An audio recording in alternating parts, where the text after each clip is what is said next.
ബദർ പോരാട്ടം നടന്ന ഈ നാളുകളിൽ പോലും ബദരീങ്ങളെ വിളിച്ച് തേടുകയാണ്. ബദർ ദിനം ചില ആളുകൾ ആചരിക്കുകയാണ്. ഇതാ ഇന്നത്തെ ദിവസം പല ആളുകളും എന്തു ചെയ്യും? അതാ ബദരീങ്ങൾക്ക് വേണ്ടി അവർ കുറെ ഉരുക്കളെ അറുക്കുന്നു. നമ്മുടെയൊക്കെ നാടുകളിൽ പോത്തിനെ നേർച്ചയാക്കി നിർത്തിയിട്ടുണ്ട്. അങ്ങനെ അവർ പോത്തറുക്കുകയാണ്. എന്നിട്ടോ വിഭവസമൃദ്ധമായ സദ്യ ഉണ്ടാക്കിയിട്ട് പള്ളിയിലും മദ്രസയിലും വീടുകളിലുമൊക്കെ വിതരണം ചെയ്യുന്നു. ബദരീങ്ങളുടെ നേർച്ച ഫണ്ടിലേക്ക് സംഭാവന ചോദിക്കുന്നു. ബദരീങ്ങളുടെ പേരിലേക്ക് നേർച്ച ചെയ്യുന്നു. ബദരീങ്ങൾക്ക് വേണ്ടി പോത്തിനെ നേർച്ച, ബദരീങ്ങൾക്ക് വേണ്ടി തേങ്ങ നേർച്ച, ബദരീങ്ങൾക്ക് വേണ്ടി നെല്ല് നേർച്ച, ബദരീങ്ങൾക്ക് വേണ്ടി നാളികേരം അരി നേർച്ച, കാശ് നേർച്ച, ഇങ്ങനെയൊക്കെ അള്ളാഹു അല്ലാത്തവർക്ക് വേണ്ടി നേർച്ച ചെയ്യിപ്പിക്കുന്നു. പ്രിയപ്പെട്ടവരെ, ബദരീങ്ങൾ അങ്ങനെ ജീവിച്ചവരാണോ? അള്ളാഹു അല്ലാത്തവർക്ക് വേണ്ടി നേർച്ച ചെയ്യുന്ന സ്വഭാവം ആർക്കായിരുന്നു? ബദരീങ്ങൾക്കായിരുന്നുവോ അതോ മുശ്രിക്കീങ്ങൾക്കായിരുന്നുവോ? മുശ്രിക്കീങ്ങളുടെ നേതാവ് അബൂജഹലും അവന്റെ അനുയായികളും, ബദരീങ്ങളുടെ ശത്രുക്കളായ ഈ അനുയായികൾ അവരെന്ത് ചെയ്തു? അള്ളാഹ്ക്ക് നേർച്ച ചെയ്തിരുന്നത് പോലെ അവരുടെ കാർഷികോൽപ്പന്നങ്ങളിൽ നിന്നും അവരുടെ മൃഗസമ്പത്തിൽ നിന്നുമൊക്കെ ഒരു വിഹിതമതാ അള്ളാഹ്ക്ക് നീക്കിവെക്കും പോലെ അവര് വിശ്വസിക്കുന്ന ചില പങ്കാളികളുണ്ട് അള്ളാഹ്ക്ക്. ആ പങ്കാളികൾക്കും വേണ്ടി നേർച്ചയാക്കി മാറ്റിവെച്ചിരുന്നു. അള്ളാഹ്ക്ക് വേണ്ടി മാത്രമല്ല, സൃഷ്ടികൾക്ക് വേണ്ടിയും നേർച്ച ചെയ്യൽ ബദരീങ്ങളുടെ ശത്രുക്കളുടെ സ്വഭാവമായിരുന്നു. ബദരീങ്ങളാവട്ടെ, അവര് അള്ളാഹ്ക്ക് വേണ്ടിയല്ലാതെ മൃഗത്തെ നേർച്ചയാക്കിയവരല്ല, ധാന്യം നേർച്ചയാക്കിയവരല്ല, സമ്പത്ത് നേർച്ചയാക്കിയവരല്ല. അതുകൊണ്ട് ബദരീങ്ങളോട് സ്നേഹമുള്ളവർ ചെയ്യേണ്ടത് നേർച്ച അള്ളാഹ്ക്ക് മാത്രമേ കൊടുക്കാവൂ. കള്ളന്മാരുടെ ശല്യത്തിൽ നിന്ന് രക്ഷ കിട്ടാൻ വേണ്ടി അതാ വീടിന്റെ വാതിൽക്കൽ അസ്മാഉൽ ബദരീൻ എഴുതി തൂക്കുകയാണ്. അതുപോലെ തന്നെ രോഗം വരാതിരിക്കാൻ അതാ ബദരീങ്ങളുടെ പേരെഴുതി കെട്ടിയ ഉറുക്ക് കൈത്തണ്ടയിൽ അണിയുകയാണ്, അരയിൽ അണിയുകയാണ്. അതുപോലെ തന്നെ ശരീരത്തിലതാ കഴുത്തില്ലതാ നൂലണിയുകയാണ്. അങ്ങനെ ബദരീങ്ങൾ സഹായിക്കും. എവിടെ വെച്ച് വിളിച്ചാലും വിളിപ്പുറത്തവർ ഉത്തരം ചെയ്യുമെന്ന് ജനങ്ങളെ പഠിപ്പിക്കുന്ന മാലകളാണ് ഇന്നത്തെ ദിവസം അതാ ആളുകൾ പലരും പാരായണം ചെയ്യുന്നത്. എത്ര ഗൗരവമാണ് പ്രിയപ്പെട്ടവരെ! ഇന്നാളുകൾ പാരായണം ചെയ്യുന്ന ബദർ മാല എന്ന് പറയുന്ന മാല പല ആളുകളെയും പുകഴ്ത്താനെന്ന പേരിലാണ് മാലപ്പാട്ടുകൾ കെട്ടിയുണ്ടാക്കുന്നത്. ബദരീങ്ങളെ സ്നേഹിക്കാൻ എന്ന പേരിൽ, ബദരീങ്ങളെ ആദരിക്കാൻ എന്ന പേരിൽ കെട്ടിയുണ്ടാക്കിയ ബദർ മാലയിലെ ഒരു വരി നിങ്ങളെ കേൾപ്പിക്കട്ടെ. ചില ഭാഗങ്ങൾ.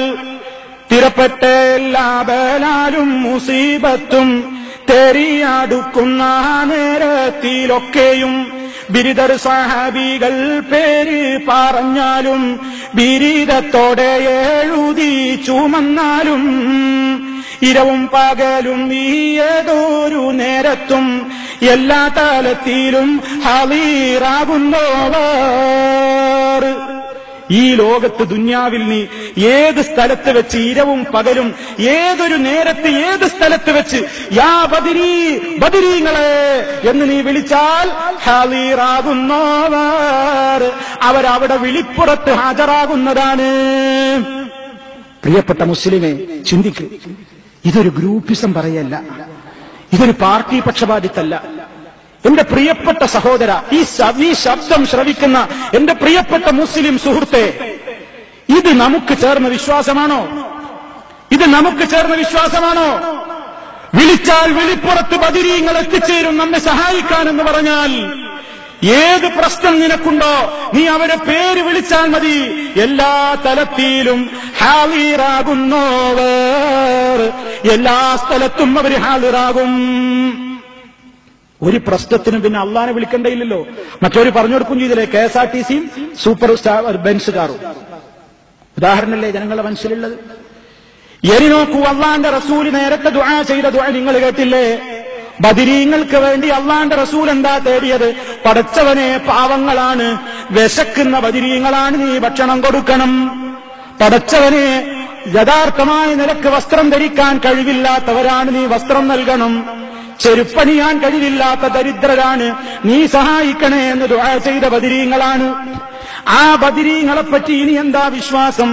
ദാഹം വീശപ്പോ കൊടുമാ തളർച്ചയോ, തടിയിൽ മാറവോ ജിൻ ശൈത്താൻ ചതിയാലോ, ദേഹം വാലഞ്ഞോനിപ്പേരീനെ ചൊല്ലുകിൽ തീരും മൂലമേ ശിഫയാകും എന്നോവർ.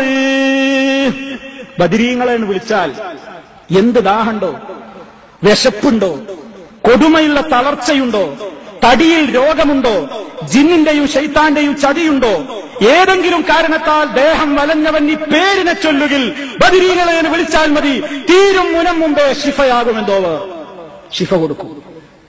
പേര് വിളിക്കുമ്പോഴേക്ക് രോഗം മാറും. തീർന്നില്ല. ബദരീങ്ങൾ പേരിനെ ഓതുന്ന ലോകർക്ക് ബദനിൽ വാബാകല്ലാണവില്ല എന്നോവർ. ബദരീങ്ങളുടെ പേരുച്ചരിക്കുന്നവർക്ക് ഒരു രോഗവും വരൂല. മഹാന്മാരായ ബദരീങ്ങളിൽ പലരും പല രോഗങ്ങൾക്കും അടിമപ്പെട്ടുകൊണ്ടാണ് ഈ ലോകത്ത് നിന്ന് വഫാത്തായി പോയിട്ടുള്ളത്. റളിയല്ലാഹു അൻഹു. അവര് പലരും രോഗികളായിരുന്നു. അവര് പലരും വിശപ്പ് സഹിച്ചവരാണ്. മാത്രമല്ല ഇനിയും പറയുന്നു, ഇല്ലാമൂതലും വാലഞ്ഞവൻ ഓതുകിൽ എല്ലാം നീളമത്തിലാകും അതെന്നോവർ.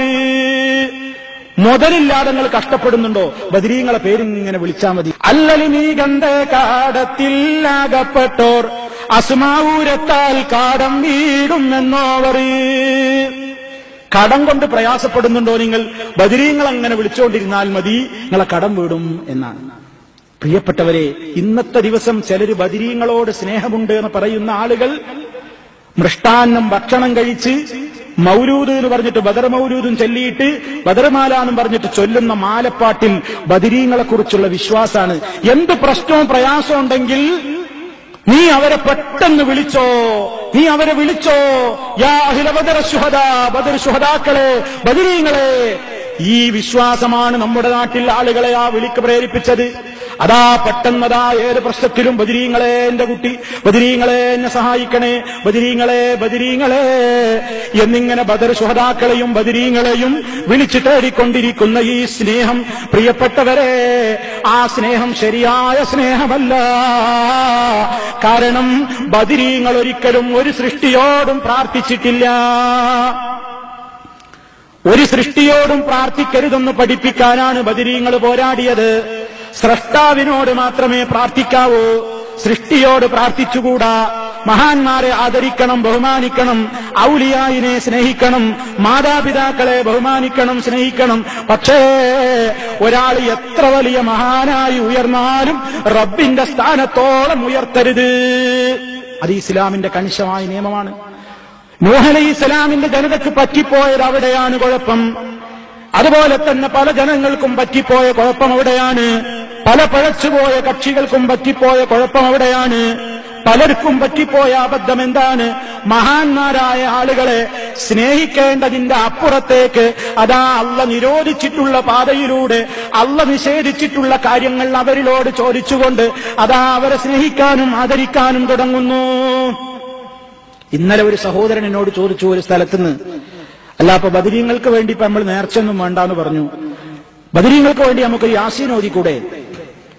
ബദരീങ്ങൾക്ക് നമ്മളെ യാസീന് വേണം, ബദരീങ്ങൾക്ക് നമ്മളെ യാസീന് വേണോ? പ്രിയപ്പെട്ടവരെ, ബദരീങ്ങൾക്ക് വേണ്ടി ഒരു ഹത്തോദ, ബദരീങ്ങൾക്ക് വേണ്ടി ഒരു യാസീനോദ, ബദരീങ്ങൾക്ക് വേണ്ടി ഒരു ഫാത്തിഹോദ. എന്താ ഈ പറയുന്നവന്റെ ഉദ്ദേശം? ഈ പറയുന്നതിന്റെ പിന്നിലെ അപകടം നിങ്ങൾ മനസ്സിലാക്കിയോ? ബദരീങ്ങൾക്ക് യാസീൻ ഓതുന്നത് എന്തിനാണ്? ഈ ഓതുന്നവന്റെ ഉദ്ദേശം, ഞാൻ ബദരീങ്ങൾക്ക് വേണ്ടി ഒരു യാസീൻ ഓതിയാൽ അതാ ബദരീങ്ങൾക്ക് വേണ്ടി ഞാൻ യാസീൻ ഓതിയിട്ടുണ്ടെന്ന് ബദരീങ്ങൾക്ക് അറിയാം. അതുകൊണ്ട് എന്ത് ലക്ഷ്യത്തിനാണോ ഞാൻ ബദരീങ്ങൾക്ക് വേണ്ടി യാസീൻ ഓതുന്നത്, വെറുതെ ഒരാൾ ബദരീങ്ങൾക്ക് വേണ്ടി ഒരു യാസീൻ ഓതൂല. എന്തെങ്കിലും കാര്യമുണ്ടാവും. ഒന്നുകിൽ ജോലി ശരിയാണ്, അതിന് ബദരീങ്ങളെ പേരിലൊരു യാസീൻ. ഒന്നുകിൽ വിസ ശരിയാണ്, അതിന് ബദരീങ്ങളെ പേരിലൊരു യാസീൻ. ബദരീങ്ങളെ പേരിലൊരു തേങ്ങ. എന്തേ കാരണം? കുട്ടിക്ക് സുഖല്ല, അന്ന് അസുഖം ശിഫയാകണം. ഓരോ കാര്യത്തിനു വേണ്ടിയാ, ആ കാര്യത്തിനു വേണ്ടിയാണ് ഈ നേർച്ച ചെയ്യുന്നത്. അങ്ങനെ ഒരാൾക്ക് വേണ്ടി അതാ ആ മഹാന്മാരിൽ നിന്ന് സഹായം പ്രതീക്ഷിക്കുകയാണ്. ആ ലക്ഷ്യത്തിനു വേണ്ടിയാണ് അവർക്ക് നേർച്ച ചെയ്യുന്നത്, അവരെ വിളിച്ചുകൊണ്ട് തേടുന്നത്, അവരെ അതുപോലെ തന്നെ അവരുടെ പേരുകൾ എഴുതി ചുമന്ന് നടക്കുന്നത്, അത് ഉറുക്കാക്കി കൈത്തണ്ടയിലും അരയിലും കെട്ടുന്നത്, അത് തകിടുകളിൽ എഴുതിയിട്ട് ഷോപ്പിലും വാഹനത്തിലുമൊക്കെ വെക്കുന്നത്. ബർക്കത്തിറങ്ങും അവരുടെ പേരിലൂടെ, എല്ലാം അവരിലൂടെ നമുക്ക് അള്ള തല്ലും. അതങ്ങനെ കിട്ടുന്നതാണ് അവരിലൂടെ. അവർക്ക് അതൊക്കെ അള്ള കൊടുത്തിരിക്കുകയാണ്, കഴിവുന്നാണ്. എവിടുന്ന് വിളിച്ചാലും അവർ കേൾക്കും. നമ്മൾ മനസ്സിലാക്കണം, എവിടെ നിന്ന് വിളിച്ചാലും അവർ കേൾക്കുന്നു, ഉത്തരം ചെയ്യുന്നു, വിളിച്ചവന്റെ മനസ്സറിയുന്നു. ഞാൻ എന്തിനാ വിളിച്ചത് എന്ന് മഹാന്മാർക്ക് അറിയാൻ പോലും ശൈഖ് ജീലാനിയെ ഞാൻ വിളിച്ചാല്, ബദരീങ്ങളെ വിളിച്ചാല്, അജ്മീർ ഹോജയെ വിളിച്ചാല്, ആരെ വിളിച്ചാലും അവർക്കൊക്കെ എന്റെ ഹൃദയത്തിലെ രഹസ്യങ്ങൾ അറിയാൻ കഴിയുമെന്നാണ് വിശ്വാസം. കുപ്പിയാകത്തുള്ള വസ്തുവിനെ പോലെ കാണാൻ ഞാൻ നിങ്ങളുടെ കൽഭാഗം എന്നോവർ, കണ്ണിൽ കാണാത്തതും കൽഭാഗത്തുള്ളതും കൺകൊണ്ട് കണ്ടപ്പോൾ കാട്ടിപ്പറഞ്ഞോവർ. അള്ളാന്റെ വിശേഷണമല്ലേ ഇത്? അള്ളാഹ്ക്കല്ലേ കുപ്പിയകത്തുള്ള എല്ലാത്തിനെയും പോലെ അതാ രഹസ്യപരസ്യ വ്യത്യാസമില്ലാതെ എല്ലാം അറിയുന്നവൻ അള്ളയല്ലേ, എല്ലാം കേൾക്കുന്നവൻ അള്ളയല്ലേ, എല്ലാം കാണുന്നവൻ അള്ളയല്ലേ, എല്ലാത്തിനും കഴിവുള്ളവൻ അള്ളയല്ലേ? ആ അള്ളാന്റെ അതേ സ്ഥാനത്തേക്ക് മഹാത്മാക്കളെ നമ്മൾ ഉയർത്തുന്നു. ബദരീങ്ങളെ, മൈദി ശൈഖേ, മമ്പർത്തെ എന്ന് വിളിച്ചാൽ വിളിപ്പുറത്തുത്തരം ചെയ്യും. അവര് കേൾക്കും, അവര് കാണും. പ്രിയപ്പെട്ടവരെ, ലോകത്തങ്ങനെ എല്ലാം കാണുകയും കേൾക്കുകയും ഉത്തരം ചെയ്യുകയും ചെയ്യുന്നവൻ അല്ലാഹു റബ്ബുൽ ആലമീൻ അല്ലാതെ ഒരാളുമില്ല. ആ വിശ്വാസത്തിന് വിരുദ്ധമായി അള്ളാഹിനെ പോലെ കാണും കേൾക്കുകയും ഒക്കെ ചെയ്യുന്ന വേറെയും ആളുകളുണ്ടെന്ന് വിശ്വസിച്ചാൽ അത് അള്ളാന്റെ മഹത്വത്തിൽ പങ്കുചേർക്കലാണ്, അവന്റെ ഗുണവിശേഷണങ്ങളിൽ പങ്കുചേർക്കലാണ്. അത് നമ്മുടെ വിശ്വാസത്തിൽ കലർന്നിട്ട് നാം അങ്ങനെ അള്ളാഹിനെ പോലെ കേൾക്കുകയും കാണുകയും അറിയുകയും ഒക്കെ ചെയ്യുന്നവരുണ്ടെന്ന് കരുതിയിട്ട് നമ്മൾ അവരെ വിളിച്ച് സഹായം ചോദിക്കാൻ നിന്നാൽ അത് വലിയ പാതകം തന്നെ. അത് റബ്ബ് പൊറുക്കൂല. വളരെ ഗൗരവത്തോടുകൂടി നമ്മൾ മനസ്സിലാക്കാൻ, വളരെ ഗൗരവത്തോടെ മനസ്സിലാക്കാൻ. നാം എത്ര ഗൗരവത്തോടെയാണ് ശിർക്കിനെ കാണേണ്ടത് എന്നാണ് ഈ ചരിത്രം നമുക്ക് പഠിപ്പിച്ചു തരുന്നത്. ബദരീങ്ങൾ നമുക്ക് നൽകുന്ന സന്ദേശവും അതാണ്. അള്ളാഹിനോട് മാത്രം പ്രാർത്ഥിക്കൂ, അള്ളാഹ്ക്ക് മാത്രം നേർച്ച വഴിപാടുകൾ അർപ്പിക്കൂ, അള്ളാഹുവിന് വേണ്ടി മാത്രം ബലിയർപ്പിക്കൂ, അള്ളാഹിന്റെ മുമ്പിൽ മാത്രം സുജൂദ് ചെയ്യൂ, അവന്റെ കഅബാലയം മാത്രം തവാഫ് ചെയ്യൂ. ദർഗകൾ തവാഫ് ചെയ്യുന്ന കാലഘട്ടമാണിത്, ദർഗകൾക്ക് മുമ്പിൽ സുജൂദ് ചെയ്യുന്ന കാലഘട്ടമാണിത്. ദർഗകൾക്ക് സമീപത്ത് തയ്യാറാക്കിയ പ്രത്യേക ബലിക്കല്ലുകളിൽ വെച്ച് നൂറുകണക്കിന് ആടുകളെ ബലി കൊടുക്കുന്ന ആ രൂപത്തിലുള്ള ആളുകൾ ജീവിക്കുന്ന ലോകമാണിത്. മനസ്സിലാക്കണം. ഉള്ളാളത്തേക്ക് ആടുകളെ നേർച്ചയാക്കിയിട്ട് നൂറുകണക്കിന് ആടുകളെയാണ് ഉള്ളാള് സയ്യിദ് മദനിയുടെ പ്രീതിക്ക് വേണ്ടി അവിടെ ബലിയർപ്പിക്കുന്നത്. മഹാന്മാരായ ബദരീങ്ങളുടെ പ്രീതി ഉദ്ദേശിച്ചുകൊണ്ട് നൂറുകണക്കിന് മൃഗങ്ങളാണ് നമ്മുടെ നാട്ടിലാ ഇന്നത്തെ ബദർ 17 മാസം 17 ബദരീങ്ങളുടെ ആണ്ട് എന്ന് പറഞ്ഞുകൊണ്ട് അറുത്ത് തള്ളുന്നത്. മനസ്സിലാക്കണം. അല്ലാഹു അല്ലാത്തവർക്ക് വേണ്ടി അറുത്തവനെ അല്ലാഹു ശപിച്ചിരിക്കുന്നു. ഹബീബായ റസൂലുള്ളാഹി സ്വല്ലല്ലാഹു അലൈഹി വആലിഹി വസല്ലം. പ്രിയപ്പെട്ടവരെ, നമുക്ക് ഏറ്റവും പ്രധാനപ്പെട്ട ഈ ഒരവസ്ഥയാണ് നമുക്ക് തരണം ചെയ്യേണ്ടത്. ശിർക്കിൽ നിന്ന് മുക്തമാക്കാൻ, ജനങ്ങളെ അതിൽ നിന്ന് മോചിപ്പിക്കുവാനുള്ള ഏറ്റവും വലിയ ശ്രമമാണ് പ്രിയപ്പെട്ടവരെ നാം നടത്തേണ്ടത്. അതിന് നമ്മൾ കൈമെയ് മറന്നുകൊണ്ട് ആ രംഗത്ത് സഹകാരികളാവേണ്ടതുണ്ട്. അതിന് പരിശുദ്ധ ഖുർആൻ നന്നായി പഠിക്കണം. ഈ മാസം പരിശുദ്ധ ഖുർആന്റെ അവതരണോദ്ഘാടനം നടന്ന മാസമാണ്. ഖുർആൻ നന്നായി പഠിക്കുക, നന്നായി ഖുർആൻ പാരായണം ചെയ്യുക. ഇഖ്റഉൽ ഖുർആന ഫഇന്നഹു യഅതി യൗമൽ ഖിയാമത്തി ശഫീഅൻ ലിഅസ്ഹാബിഹി. നമുക്ക് ഏറ്റവും വലിയ ശുപാർശകനായിക്കൊണ്ട് നാളെ പരലോകത്ത് ഖുർആൻ വരണം, റമദാൻ വരണം. അതിനുവേണ്ടി തഖ്വയുള്ള ആളുകളിൽ നിന്ന് മാത്രമേ അല്ലാഹു സ്വീകരിക്കുകയുള്ളൂ എന്ന് നമ്മൾ മനസ്സിലാക്കണം.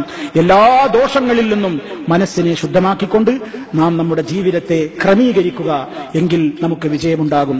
അല്ലാഹു അത്തരത്തിലുള്ള മുത്തഖീങ്ങളിൽ ഉൾപ്പെടുത്തി ബദരീങ്ങളെ യഥാർത്ഥമായി സ്നേഹിക്കുന്ന, ആ പാത പിൻപറ്റുന്ന നല്ലവരുടെ കൂട്ടത്തിൽ ഉൾപ്പെടുത്തി നമ്മെ എല്ലാവരെയും അനുഗ്രഹിക്കുമാറാകട്ടെ.